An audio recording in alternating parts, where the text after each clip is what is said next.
Hello everyone, welcome back to my YouTube channel. I'm Mr. Rivera. Today we're going to do competencies 3 and 4. Basically on the last video I showed you how to do competency 1 and 2. The link to that will be in the description if you all want to look at part 1 and 2. Today we're going to do part 3 and 4. Competencies 3 and 4. Basically the PPR has 13 competencies and today we're doing 3 and 4. At the moment of this recording I have officially passed the Texas PPR exam and I'm officially certified as a teacher. So I just wanted to revisit this practice exam to show you, explain to you why each question is the way it is and what are the answers, and tell you not only what the answer is but what's the logic towards the answer. So if y'all seem to enjoy this video and if it seems really helpful to you, make sure to leave a like, comment any questions you have for me. You also have my accounts right here in the bottom right where they will tell you if you want to message me through Twitch, if you want to hit me up through Twitter, Facebook. I have all my media there, all my media accounts, social media accounts, sorry. And so let me show you what competency 3 and 4 are. Again, the PPR is 100 questions long. It has 30 competencies, and today we're doing 3 and 4. Again, I have already passed the exam. I have passed the state exam already, so I want to show you what I did, which practice exam I took to be able to get ready for the actual exam. And so let me show you what competency 3 and 4 is. So when I go to 240 website, it's telling me what the competency 3 is. The teacher understands procedures for designing effective and coherent instruction and assessment based on appropriate learning goals and objectives. So that's competency 3 right there. And competencies 4 is the teacher understands learning process and factors that impact students' learning and demonstrates the knowledge by planning effective, engaging instruction and appropriate assessments. So as you can see, if I keep scrolling down, you'll see that there is 13 competencies on the PPR exam. This is just the study guide to be able to tell you what it involves and what the teacher is doing and stuff like that, and what is it demonstrating. So today we're just going to focus on 3 and 4. If this video gets 1,000 likes and I get more than 500 views, I'll do part 4 and 5, and I'll keep going as long as I keep getting positive feedback from you all. So if y'all want to help me with that, make sure to leave a like in the video and subscribe. And enough of talking, let's go ahead and get started to the video. Okay, so question 1 states, which of the following correctly describes how a teacher in grades 5 through 8 should use the state required curriculum when planning lessons? Select all the apply. So you're going to select, the PPR sometimes makes you do this. They have like a little square here. You're going to put a check mark wherever the answer is. So one of the questions was this one right here, and it's telling you selected all the apply. So the question, option A says the teacher must use a logical sequence for instruction. Option B says the teacher must support stated instruction goals. Option C says the teacher must sequence materials in a developmental manner. Option D says the teacher must sequence materials in a chronological order. And option E says the teacher must stay within the framework of the state required curriculum. So again, the question is asking, which of the following correctly describes how a teacher in the grade 5 through 8 should use the state required curriculum when planning lessons? Select all the apply. So usually when you get questions like this, again, you're going to put a check mark wherever the answer is, and then you're going to put next. But there's always like 2 that you can eliminate right off the back because they're like, okay, they don't make any sense, or they're pretty common sense that you can eliminate 2. And every question you could do that and then pick the one that's best one. I found that on the PPR actual exam, most of the answers were correct. Like all the options they will give you, sometimes like I found that all of them, if you choose all of them, you'll probably get it more correct because there's a more probability of, if you don't answer just one, and let's say 4 of them are correct, but if you answer all of them, you're just getting 1 wrong instead of getting 4 wrong. Or 3 wrong, if that makes any sense. So anyways, what do y'all think is the answer for this one? I'll give you about 5 seconds.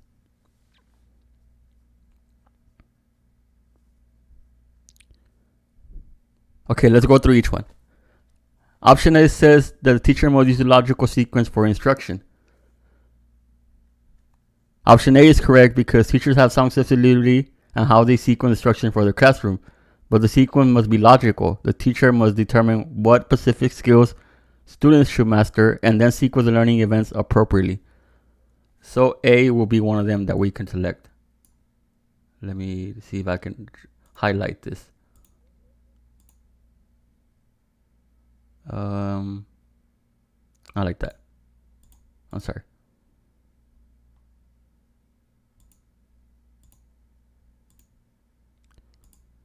Okay, so let's look at B. The teacher must support stated instructional goals. Option B is correct also because the teacher decides how to best sequence instruction. They must also support stated instructional goals. These two work simultaneously to support student learning. So option B is also describing correctly how a teacher in grades 5 through 8 should use a state required curriculum when planning lessons. Let's look at C. Option C says the teacher must sequence materials in a developmental manner. Option C is incorrect because sequencing materials in a developmental manner is one good option for planning instruction. However, the teacher may also choose other methods for sequencing material as long as it's done in logical sequence and supports the stated instructional goals. So even though it's a good thing to do, it's not required for them to sequence materials in a developmental manner. So option C will not be correct. Let's look at option D. The teacher must sequence materials in a chronological order. Option D is incorrect because sequencing materials in chronological order is one good option again for planning instruction. However, the teacher may also choose other methods for sequencing material as long as it's done in logical sequence supports the state instructional goals. So it's almost the same explanation as letter C. It's one good option, but it's not something that the teacher must do. It's just something that they can do. So option C will not be there either. Option D will not be there either. So let's look at option E. The teachers must stay within the framework of the state required curriculum. Option E is correct because although teachers have some flexibility on how to sequence instruction for their classroom, like explained in 6C and D, they must still stay within the framework of the state required curriculum. Some examples of options of how to sequence material as they follow state curriculum are simple to complex, easy to difficult, chronological, developmental, and use prerequisites first. So option E is also one of the answers that we will pick here. So the correct answer for number 1 is the teacher must use a logical sequence for instruction. The teacher must support stated instructional goals. And E, the teacher must stay within the time framework of the state required curriculum. Let me know how you all did this, like on the exam, this practice exam on your own, and comment on how you all did in the comments below. Okay, let's move on to number 2. Number 2, which of the following is the best approach to assessment that teachers should take in the early childhood and elementary grades to evaluate student learning? Is it A, allow children to learn at their own pace and do not use assessments? Is it B, only using formal observation for assessment? Is it C, monitor learners' progress towards learning goals and objectives? Or is it D, gather data mainly through end-of-year assessments? Which one do y'all think it is?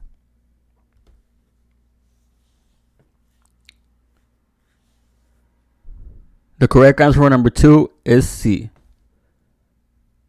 Option C is correct because teachers can provide the best instruction when they have information about student learning.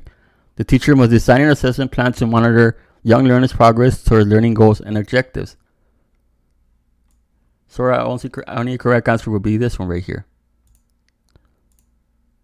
And as you can see, probably A is one of the obvious answers you can eliminate, and maybe even D, because you want to plan, right? So D you can also eliminate. So you will be in between B or C, but just in case you don't see it, option A is incorrect because early childhood and elementary years should allow children necessary time to grow and develop without undue pressure. However, assessment can and should be part of the development of appropriate programs so the teachers have information to guide their instruction.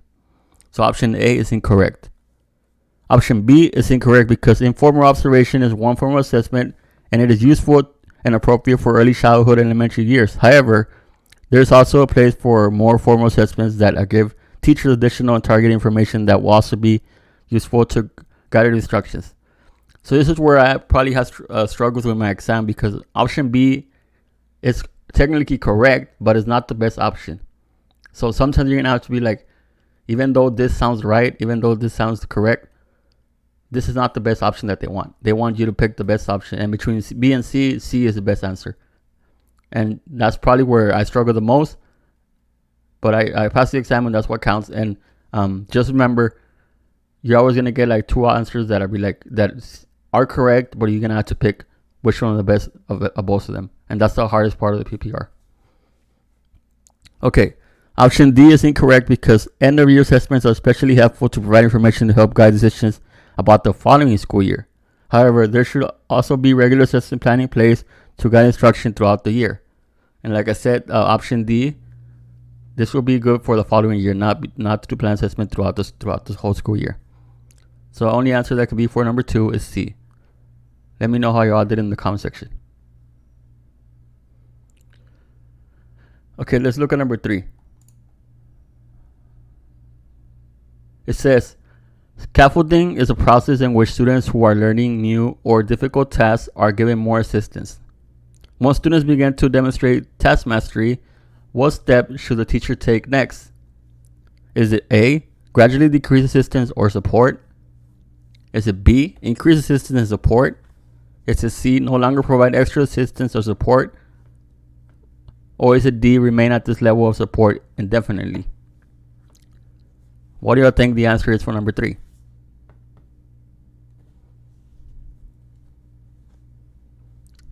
Again, I could look at the answers here, and this one, D, sounds like it's not correct because you don't want to stay at the same level of support for the whole indefinitely. You want to obviously challenge them eventually. You don't want to select that for the whole season, for the whole school year, or for the whole time they're there in school and school years and stuff like that. Option C, I think, would also be out of the question because they no longer provide extra assistance support. Is like they're taking away all the support they have, especially when they're beginning to demonstrate talk mastery. You don't want to take away that from them. But let's go over through each one of them. I'm just showing you that every time I see a question like this, I can eliminate 2 possible answers, and I would eliminate C and D here. So the correct answer for number 3 is A. They gradually decrease assistance and support. Option A is correct because a critical component in teaching new tasks is scaffolding. As students begin to demonstrate task mastery, the assistance support is decreased gradually in order to shift the responsibility for learning from the teacher to the students.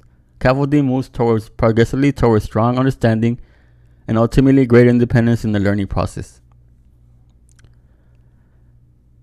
Option B is incorrect because it is important to gradually shift responsibility for learning from the teacher to the student again. If more and more assistance given, the student has less opportunity to gain ability to learn and perform a task without extra assistance. So you don't want to get to the point where you help them out too much and then they're not going to be able to grow on their own because you're always there helping them. Don't get me wrong, as a teacher, you got to help your students out, but you also got to shift the responsibility towards them sometimes also, especially when it comes to learning new or difficult tasks, especially when they already showed that they have task mastery on that. Okay, again, option C is incorrect because a gradual shift of responsibility from teacher to students work better than abruptly ending extra support. Like I said, you don't want to take away that from them indefinitely, or because they're barely to demonstrate task mastery. They're at the beginning, so you don't want to just like get it all away from them. Option D is incorrect because scaffolding is meant to move students progressively towards independence in their learning process.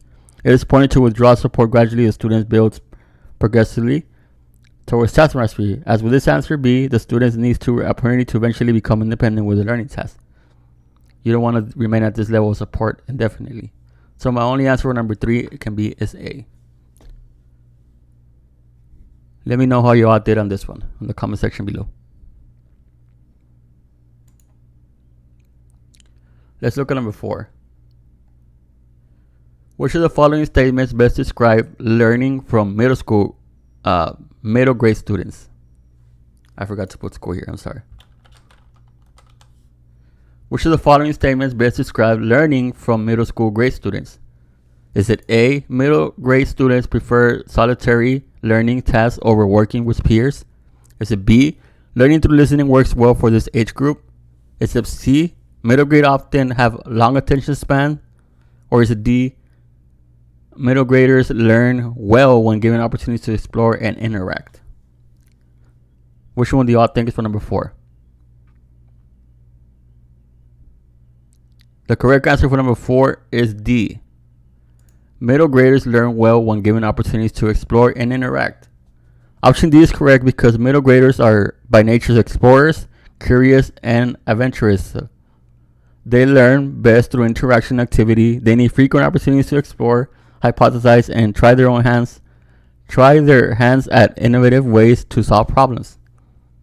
Option A is incorrect because middle grader students prefer activities that involve working with their peers. Peer learning activities such as small groups and peer tutoring help keep you actively engaged and motivated.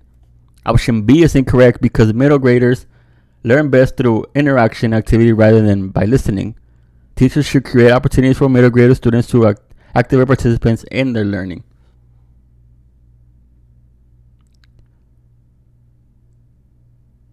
So they do better by active than being just listening.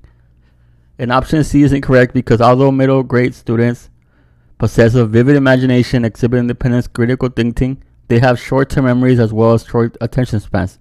If learning is to happen, the attention of these youngsters must be engaged. So the correct answer for number 4 is D. Let me know how y'all did in number 4. Okay, let's look at number 5.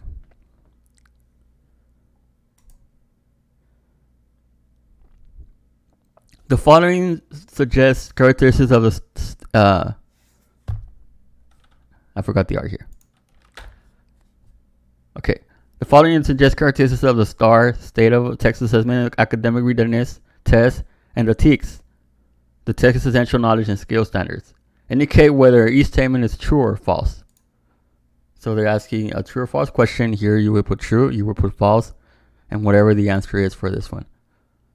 So let's look at the first one. The STAR test is a norm reference test. Is that true or false? That's going to be false. And let me explain why. Let me just highlight this. Okay.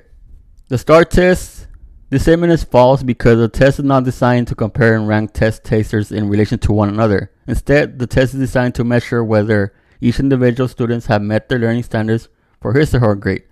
So you're not doing it to compare with other people or compare with other students or rank them based on what they did with one another.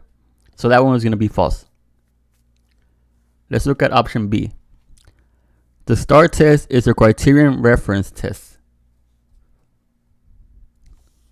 Which one do y'all think? Is it true or false? The correct answer is true. Let me just highlight it, then I'll explain to you.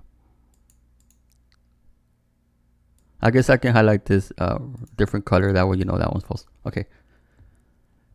The STAR test is a criterion reference test. This statement is true because performance is measured against a fixed set of standards or criteria. The STAR measures a student's performance in comparison to the curriculum standards, the TEKS, for a subject area and grade level. So this one is true. So this is asking to indicate if it's true or false. That's all you have to do for this one. Let's look at C. The STAR test is given to students in grades 1 through 12. Now this one is pretty obvious. This one is false. And the reason it's false is because you know that STAR tests are between 3 and 12. They're not between first grade. In first grade, they don't take the STAR test. So this one is false because of that. And let's look at letter D. The STAR test measures students' knowledge of the TEKS. This one is true. So you might ask yourself, doesn't it measure the teacher's knowledge of the TEKS, right? Not the student's knowledge, because the TEKS are supposedly for the teachers. But the reason this is true is because the TEKS are measured by criterion reference test called the STAR. That is, the STAR test measures the standard performance in comparison to the curriculum standards for a subject area and grade level. The STAR tests are aligned to the TEKS learning standards.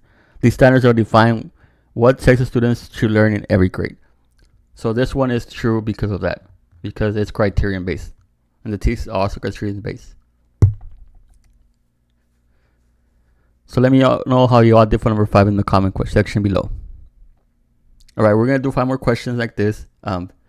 Again, if y'all have any questions or need me to elaborate on each question that I have here or anything at all, you have my social media accounts on the bottom right, or you can leave me a comment on the comment section below and let me know what question you have. Also, if y'all did good on this one, or if I did a good job, make sure to leave a like or subscribe, and leave a comment that you like this one, or what else would you recommend me to do on the other parts, because I still need competency 5, 6, 7, 8, 9, 10, 11, 12, and 13. Okay, let's look at number 6. Which of the following are reasons that children is grade levels E3 through 4 benefit from having hands-on manipulatives? I don't know how to say this word. Manipulatives during activities. Select all they apply. So why do they benefit from having hands-on and manipulatives during learning activities? And you're gonna have to select all they apply again, like question 1. I think it was question 1 that said you have to put a check mark next to each question. That's right. So the first one says, this material encourages interaction. Is this a reason why children benefit on E3 through 4 benefit from that? And the correct answer is correct. Because hands-on manipulatives have children engaged in learning. They can be a tool to help students interact with both teacher and other students. So they increase interaction. That's correct. Option B. This material helps keep students occupied between learning sessions. Option B is incorrect because hands-on manipulatives are primary tools to help children with learning. They help students understand, represent, and express concepts. They're not a distraction or form of entertainment. So this one is not a reason. Option C. These materials help generate interest. Option C is correct because young children learn best through play. Hands-on manipulatives generate interest and help students tap into the nature of learning through play. So option C is also correct. Option D. These materials aid in knowledge construction. Option D is correct because young children are concrete thinkers. Hands-on manipulatives materials are them in knowledge construction because it helps make learning concepts more concrete. So option D is also correct. I really need to learn how to say that word. Manipulatives. I can say it like that. Okay. Option E. These materials help accommodate various learning styles. Option E is also correct because hands-on manipulatives materials allow creativity and flexible in learning. They accommodate learning styles because they can use as variety of ways. Because remember, we have the visual learners, we have the tactical learners, and kinesthetic learners, and they all benefit from all the manipulatives. So all the answers are correct except for B. All the answers are benefits from hands-on activities from EC through 4. Let me know how you all did number 6 in the comment sections. Okay, let's look at number 7. Which of the following are true statements about the usefulness and purpose of assessments? Select all the apply. This is another question where you got to select all the apply. Again, the approach I will do this one, if you're not sure about each one, you want to start by selecting all of them and then eliminating which ones don't seem correct. It's better to have all of them checked instead of just having one check. Let's say on this one I would have checked all of them. That means I would have gotten 4 right out of 5. But if I would have just checked one of them and that one was correct, let's say I checked just A, I would have just getting 1 out of 5 right. So you will get less points even though you got it correct. So I would suggest you check all of them once you start and then you just eliminate which ones you think that are not correct. So that's just something to keep in mind during the PPR exam. So let's look at number 7. Which of the following are the true statements about the usefulness and purpose of assessments? Select all the apply. Option A. Assessments should be used to understand area of learning with which students are having difficulty. Is that correct or is that false? Option A is correct because the purpose of assessment is to inform teaching and improve learning. By reviewing how a student performs on an assessment, especially the areas in which their students are struggling, the teacher better understands student-specific instructional needs. So this one is correct. Let's look at letter B. Assessments should be used to understand areas of learning which students are mastering. So option A is saying where they're having difficulty, and option B is saying where they're mastering. Option B is also correct because assessments provide teachers with information about both where students are struggling in areas that they are mastered. This information helps direct instruction by letting the teachers know what content needs extra instructional attention and which needs less intensive instruction. So you really saw the student has mastery on these ones. You can teach less of that subject because they already learned that. They show mastery of that through the assessment. So that's why assessment is important. Let's look at C. Teachers should review and evaluate the contents of an assessment. Option C is correct because teachers should do more than record assessment information. The information to be gained about student learning by reviewing and evaluating the contents of an assessment will have a greater impact on teaching and learning than just having an overall score or grade. So option C is also correct. Let's look at option D. Assessment results should be used to inform and improve teaching. Option D is correct because it is important for teachers to use assessment information to help them reflect on and analyze their own teaching. By looking at patterns of student learning, the teacher gains insight about what instruction was effective and what areas need improvement. So option D is also correct. And let's look at option E. Assessment results should be used to improve students' learning. Option E is correct because assessment is most valuable as a tool to improve student learning. Teachers should take the time to analyze assessments to gain insight about content knowledge and skill levels of students. With this information, they improve teaching and learning experiences that will benefit and improve students' learning outcomes. So option E is also correct. So all of them are correct in this case. Let me know how you all did in number 7. Okay, let's move on. Let's read the statement first, and then we'll look at the answer choices. Okay, it says, Mrs. Green is helping her students with creating slideshows for presenting their upcoming project on continents. She tells the students this technology allows them to insert figures, pictures, and icons and recommends them to minimize the verbosity and make text and visuals as large as possible in the presentation. At the end, she reminds the students that they're responsible for locating relevant information, including geography. Verbosity here, in this case, is like minimize how much you talk about that and just put more figures and more pictures. That's what it's saying right there. At the end, she reminds the student that they're responsible for locating relevant information, including geography, climate, and country population as the content of their presentations. The question is, which of the following will best ensure that Ms. Green has given explicit directions for both assignments? So she's reminding students that they're responsible for locating relevant information, including geography, climate, and countries, populations as the content of their presentation. So they haven't included that. So which of the following will best ensure that Ms. Green has given explicit directions for both assignments? Is it A, allow time in class for students to discuss their thoughts of the assignment with a partner? Is it B, model for the students how to create a slideshow, go over the outline for the project, and remain open for questions? Option C, for homework, have students restate in bullet points both assignments, slideshow presentation, and content requirement? Or is it D, require students to write their understanding of both assignments, slideshow presentation, and content in their journals? Which one do y'all think for number 8 is the answer? The correct answer for number 8 is B.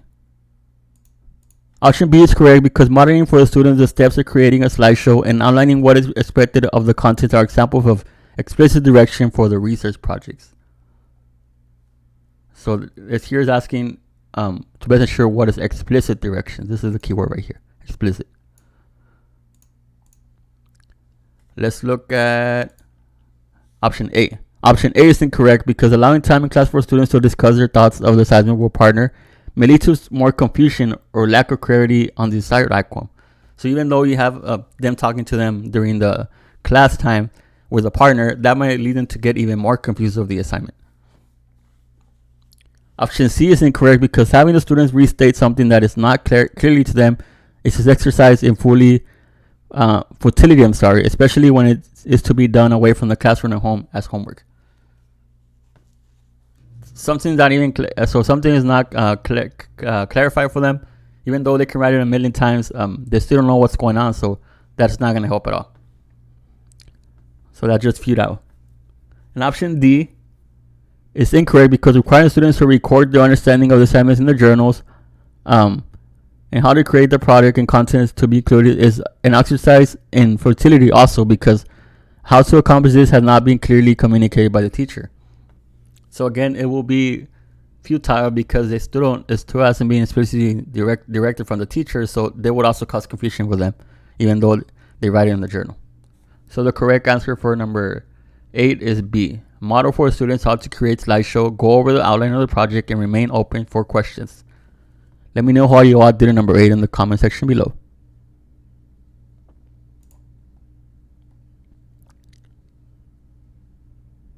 Let's look at number 9. So it's almost the same statement, but the question is going to be different. Let me read it to you again.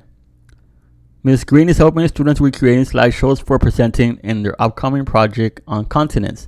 He tells the students their technology allows them to insert figures, pictures, and icons recommended to minimize their verbosity and make text and visual as large as possible in their presentations. At the end, she reminds students that they're responsible for locating relevant information, including geography, climate, and countries' populations, as the content of their presentation. The reason Ms. Green incorporated the slideshow as part of the research project is most likely to, is it A, have students use productivity tools to communicate information? Is it B, have students become familiar using a new computer application software? Is it C, provide students with opportunities to collaborate with peers? Or is it D, be inclusive of all students, understanding that all non-students have computer at home? Which one do y'all think it is for number 9?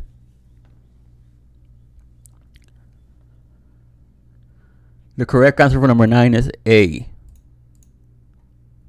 Option A is correct because the teacher wants the students to become effective in communicating information in various formats. By assigning the students the task of creating a slideshow, the teacher is using a developmentally appropriate instruction practice and activities with tools that emphasize problem solving, decision making, collaboration, and teamwork, all of which are integrated in the TEKS into the curriculum.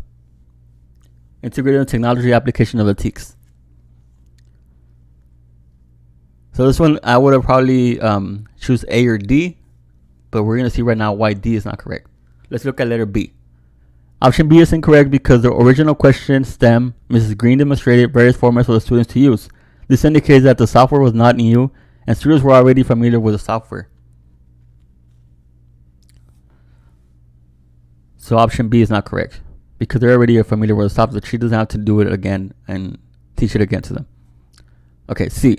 Option C is incorrect because working with partners was not the goal for this assignment.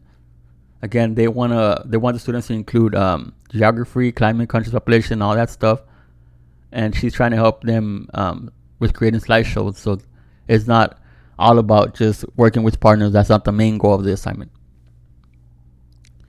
And D is incorrect because although students may not have computers at home, this assignment is to be completed during school time. Therefore, it's not a concern if the students do not have computers at home or not, because this is during school time. So that's why D is not correct. Let me know what you all did get for number 9 in the comment section below and how you all did. And let's look at number 10. A 5th grade social studies teacher, as part of the unit they have been studying has all students in class to do a 4-minute presentation about the intent, meaning, and importance of the Declaration of Independence and the U.S. Constitution. The teacher uses a rubric to grade the students' presentations. The teacher includes a section on the rubric entitled Self-Evaluation for each student to self-evaluate the presentation prior to presenting to their classmates. What is most likely the reason for having students do a self-assessment? Is it A, students will remember to account for and include the correct numbers of artifacts in the presentation? Is it B, students will have a copy of the presentation in print to accommodate a student with a learning disability and English language learners? Is it C, it becomes an artifact for the teachers to use in parent-teacher conferences? Is it D, students become self-direct learners? Their motivation is improved. They become more responsible and take ownership of their project. So it's telling you which is most likely the reason for having students to do a self-assessment. Which one do you all think it is?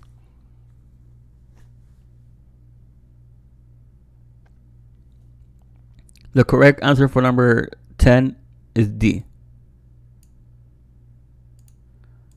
Option D is correct because reflection is a critical component of self-regulation. Self-regulated means self-directed. Learners are aware of their strategies that can cause to learn and understand when, how, and why the strategies operate. They can monitor their own performance and evaluate their progress against specific criteria. They can recognize improvement and identify strategies for dealing with challenging situations. So option D is the correct answer here. Option A is incorrect because reflection is not about taking inventory of all the components that go into a presentation. Option B is incorrect because reflection does not refer to a print copy of the presentation. Option C is incorrect because although reflection can be captured in a journal or any type of writing, the purpose of using an autograph in a parent-teacher conference is not most likely the reason to include the activity in the rubric. So even though option C is correct, it's not correct, but although reflection can be captured in a journal or any type of writing, it is not the main reason of this topic or this activity. So the correct answer for number 10 is D. Let me look at the time. Okay, let's do one more. Let's look at 11. A student gets to the end of a page of text and does not know what he just read. Which of the following causes reflects this process of thinking about one's thinking? Is it A, schema, B, metacognition, is it C, prior knowledge, or is it D, self-regulation? Let me read the question again. A student gets to the end of the page of a text and does not know what just read. Which of the following concepts reflects this process of thinking about one's thinking? Which one do y'all think is for number 11? The correct answer for number 11 is metacognition. So on this question, I would recommend you get familiarized with the definitions of schema, metacognition, prior knowledge, and self-regulation. There's going to be a lot of questions that asking questions like this where you have to remember the definitions so you can know what's going to be the answer. Once you remember the definition of each of these words, you should be able to get the answer easily because there's no two right answers on this one or stuff like that. And let me show you why B is correct. B is correct because metacognition refers to one's ability to monitor and self-regulate comprehension in terms of thinking about one's thinking. That's what it's called, thinking about one thinking. Option A is incorrect because it describes a different concept. In Piaget's theory of cognitive development, children develop schemata through understanding the world. Children access schema to understand new situations. However, schema does not reflect thinking about one's thinking. Again. Option C is incorrect because prior knowledge includes the information the learner brings to a situation. And option D is incorrect because self-regulation is guided by metacognition. Therefore, metacognition is a better answer choice. So, even though D is part of B, metacognition is like C. D is just part of B. B embarks all of it. If I can, if you understand what I'm saying. So metacognition will be the best answer for this one. C, D is just a part of metacognition.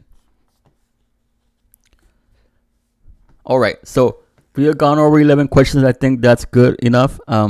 Again, I'm Mr. Rivera. I'm already a certified teacher. I already passed this PPR exam. It was 100 questions long. You have 5 hours to take it. And I would recommend you focus on the competencies instead of just taking a practice exam. Just focus, okay, competency 1 and 2, and then focus on 3 and 4, 5 and 6, 7, 8, 9, 10, 11, and 12, like that. So if y'all need any help, again, you have my social media accounts on the top, bottom right. You can also leave a comment on what you don't get. And if this video gets 1,000 likes and enough views, and I see that there are people interested, I'll do part for competency 5 and 6. If y'all seem to enjoy the video and y'all like what I did in the process of how I did and how I explained it, if y'all help me reach my goal, recently I want to grow with YouTube and get monetized. And the reason and the way I want to get monetized is I need 1,000 subscribers and I need 4,000 public watch hours.